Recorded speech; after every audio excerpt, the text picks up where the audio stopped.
Shut up and sit down. तो चलिए आइए अब हम लोग एक नया वीडियो स्टार्ट करते हैं और यहाँ पे हम लोग पढ़ेंगे 1.6 आर्कियोलॉजी के बारे में, जिसको हिंदी में पुरातत्व कहते हैं। अब ये पुरातत्व होता क्या है? आप ये देखे होंगे इस तरह से खुदाई की जाती है, ठीक है। ये जो खुदाई होता है इसमें काफ़ी सारे सामान मिलते हैं, कंकाल मिलते हैं, बहुत सारे आपको चीज़ मिलते हैं, और ये सब जो चीज़ें हैं इनसे आर्कियोलॉजिस्ट जो पुरातत्व विभाग के लोग होते हैं वो इतिहास को जानने की कोशिश करते हैं।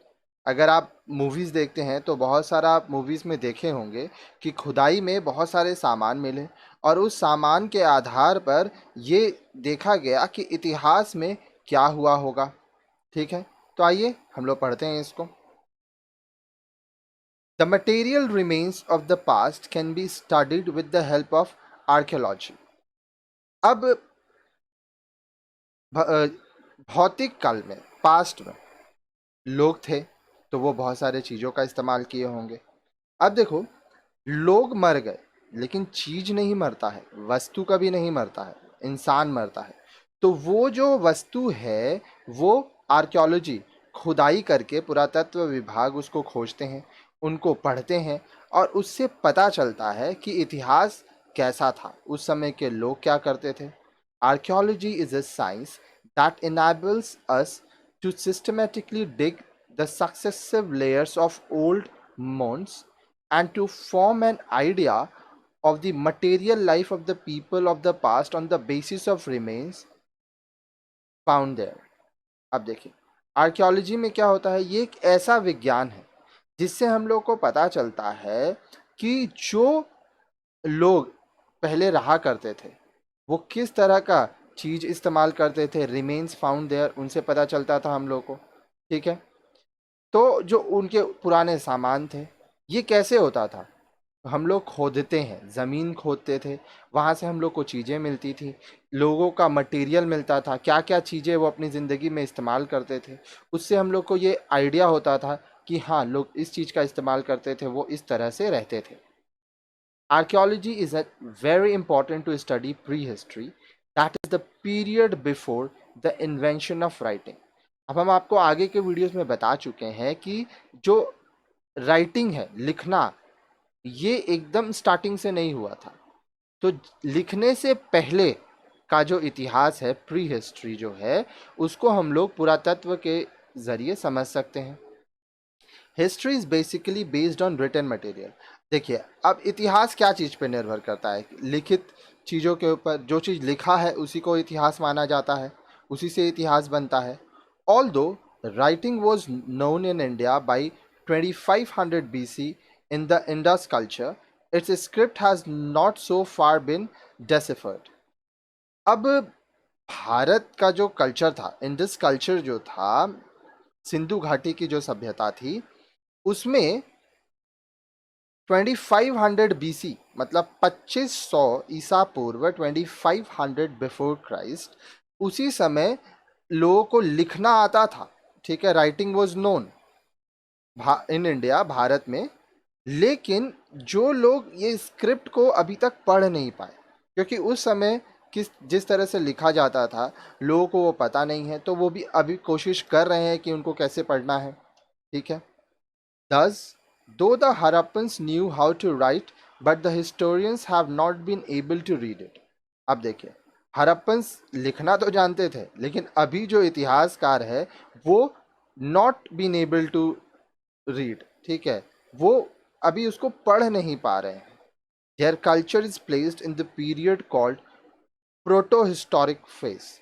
अब ये जो संस्कृति है इसको क्या कहा जाता है, इसको प्रोटो हिस्टोरिक फेज नाम से जाना जाता था, मतलब प्रारंभिक ऐतिहासिक दौर। The first script to be deciphered was Brahmi, which was used in the Ashokan's inscript and it belonged to the 3rd century BC. अब जो सबसे पहला जो स्क्रिप्ट था जिसको समझा गया वो क्या था, ब्राह्मी, जो कि अशोकन इंस्क्रिप्शन में इस्तेमाल हुआ, ठीक है। और ये कब का बात है, ये 3rd century BC, 3rd century before Christ, ईशा पूर्व की बात है।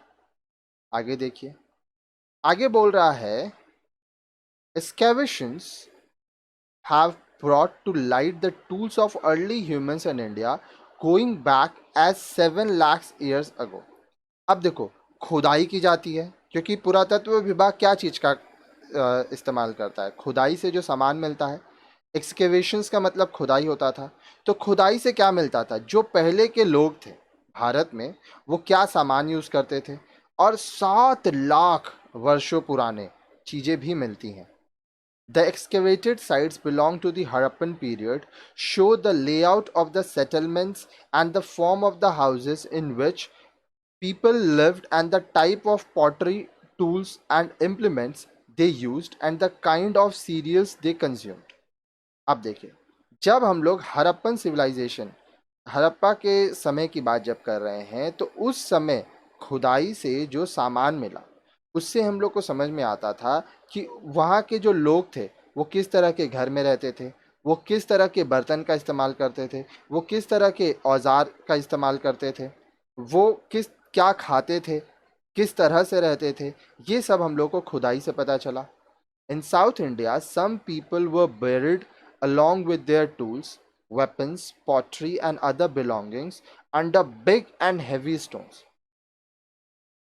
दक्षिण भारत में कुछ लोगों को दफनाया गया था, उनके औजारों के संग, हथियारों के संग, उनके बर्तनों के संग, और जो भी उनकी चीजें थी उनसे, उनके साथ उनको दफना दिया गया था बड़े बड़े और भारी भारी पत्थरों के नीचे।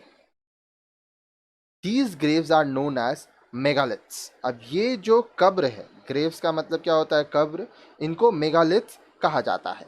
By digging them, we learn about the life of people who lived in the Deccan and South India before the 3rd century BC. अब जब यहाँ पे हम लोग खुदाई किए तो हम लोग को ये समझ आया, हम लोग ये सीखे कि डेक्कन और साउथ इंडिया में 3rd सेंचुरी बीसी के पहले, बिफोर मतलब पहले, लोग किस तरह से जीते थे। तो बहुत सारी जानकारियां हैं जो लिखी हुई नहीं थी, लेकिन वो हम लोग को खुदाई से पता चला। आइए आगे देखते हैं, आगे क्या बोल रहा है। The dates of remains found in excavations are fixed by various methods. अब देखिए, आप खुदाई तो कर लिए, खुदाई करने के बाद जो भी चीजें आपको मिली, रिमेन्स फाउंड, अब उनका तारीख क्या है? अब ये कैसे पता चलेगा कि ये कितने 100 साल पुराने हैं? इनको पता करने का बहुत सारा तरीका था। The most important of them is the radiocarbon or carbon 14 C14 dating method. अब इसमें जो सबसे महत्वपूर्ण तरीका था वो क्या था? वो था रेडियो कार्बन या कार्बन 14 या C14। इससे हम लोग तारीख पता कर पाते थे कि कितना 100 साल पुराना या कितना 1000 साल पुराना ये अवशेष है, ये जो सामान मिला है वो है। Carbon 14 is a radioactive carbon present in all living objects. अब देखिए, कार्बन 14 क्या होता है? ये एक रेडियो एक्टिव कार्बन है जो सभी जीवित चीजों में, लिविंग ऑब्जेक्ट्स में पाए जाते हैं। It decays like all radio active substances at a uniform rate when the object is dead. और जब मृत्यु हो जाती है तब ये जो रेडियो एक्टिव सब्सटेंसेस हैं ये आस्ते आस्ते खत्म होने लगते हैं। By measuring the loss of C14 content in an ancient object, wood or bone, its age can be determined.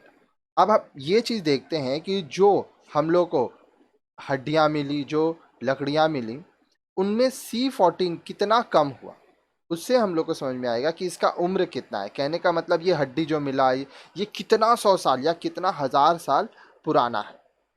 ठीक है, आगे देखिए, आगे बोल रहा है the history of climate and vegetation is known through an examination of plant residues and specially through pollen analysis. अब देखिए, क्लाइमेट मौसम के बारे में, वेजिटेशन वनस्पतियों के बारे में, जब हम लोग इसके इतिहास के बारे में पता करते हैं तो हम लोग को क्या करना पड़ता है? एग्जामिनेशन करना पड़ता है, जांच पड़ताल करना पड़ता है। प्लांट रेसिड्यूज मतलब पौधों में जो चीज बची हुई रहती है उससे, और इसको एक एनालिसिस कहते हैं जिसको कहते हैं पॉलन एनालिसिस, जिसको हिंदी में कहा जाता है पराग का विश्लेषण। ठीक है। On the basis of it suggested that agriculture was practiced in Kashmir and Rajasthan around 7000 to 6000 BC। अब पॉलन एनालिसिस से हम लोग को ये समझ में आया कि कश्मीर में और राजस्थान में लगभग 7000 से 6000 ईसा पूर्व बिफोर क्राइस्ट में खेती किया जाता था, एग्रीकल्चर का काम किया जाता था। ठीक है। आगे बोल रहा है the nature and components of metal artifacts can also be analyse scientifically and consequently the mines from which metals were obtained are located and stages in the development of metal technology identified। अब देखिए बहुत सारे धातु भी मिले। ठीक है। Metals का मतलब क्या होता है? मेटल्स का मतलब होता है धातु। तो जो धातु से बने, मेटल से बने सामान होते हैं वो भी मिले। तो इसको वैज्ञानिक के रूप में, वैज्ञानिक तरीके से पता किया गया कि ये मेटल्स कहाँ के थे, कितनी पुराने थे, इनको किस तरह से इनसे सामान बनाया गया।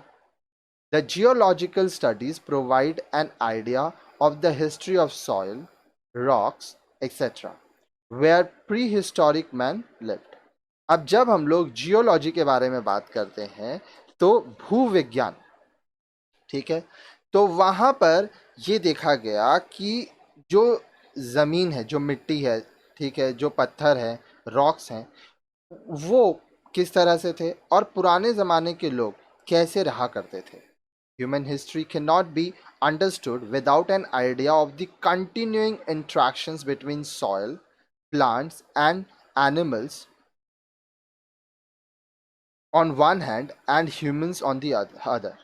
अब देखिए, अगर आप इंसान के इतिहास के बारे में जानना चाहते हैं, आप अगर ह्यूमन हिस्ट्री के बारे में जानना चाहते हैं, तो ये आप तब तक नहीं समझ सकते जब तक आप एक इंसान और मिट्टी, पेड़, जानवर, इनके बीच का संबंध ना समझ पाए। आपको लोगों का, मनुष्य का और मिट्टी, पेड़ पौधों, जानवरों का, इनका संबंध समझना जरूरी है। क्योंकि जब से ये धरती बनी, जब से इस धरती में लोग जन्म लिए, वो सब एक साथ रहे। मिट्टी, पेड़ पौधे, जानवर, पहले के ज़माने में लोग जानवरों को मार के खाते थे। Taken together with archaeological remains, geological and biological studies acts as important source for the reconstruction and development of human history। जब हम लोग, जो हमारा पुरातत्व भाग, हम लोग को खोद के पुराने ज़माने में जो चीज़ों का इस्तेमाल होता था उसको मिलाना होगा। ये देखना होगा कि भूवैज्ञानिक, जियोलॉजिकल, फिर बायोलॉजी, ये प्राणी शास्त्र, ये सब के बारे में जब हम लोग तीनों को मिला के पढ़ेंगे तब हम लोग को बहुत सारे महत्वपूर्ण जानकारियाँ मिलेंगी, जिनसे इंसान का जो इतिहास है वो हम लोग समझ पाएंगे। कैसे हम लोग को वो क्या था, संरचना कैसे करना है और किस तरह से इंसान अपना विकास किया, ये सब हम लोग एक एक करके समझ पाएंगे। तो इस तरह से आप देखें कि जो हमारा आर्कियोलॉजी है, पुरातत्व विभाग, वो भी खुदाई के ज़रिए काफ़ी सारी चीज़ों को देखकर, उनको समझकर हमें इतिहास के बारे में जानकारी देता है।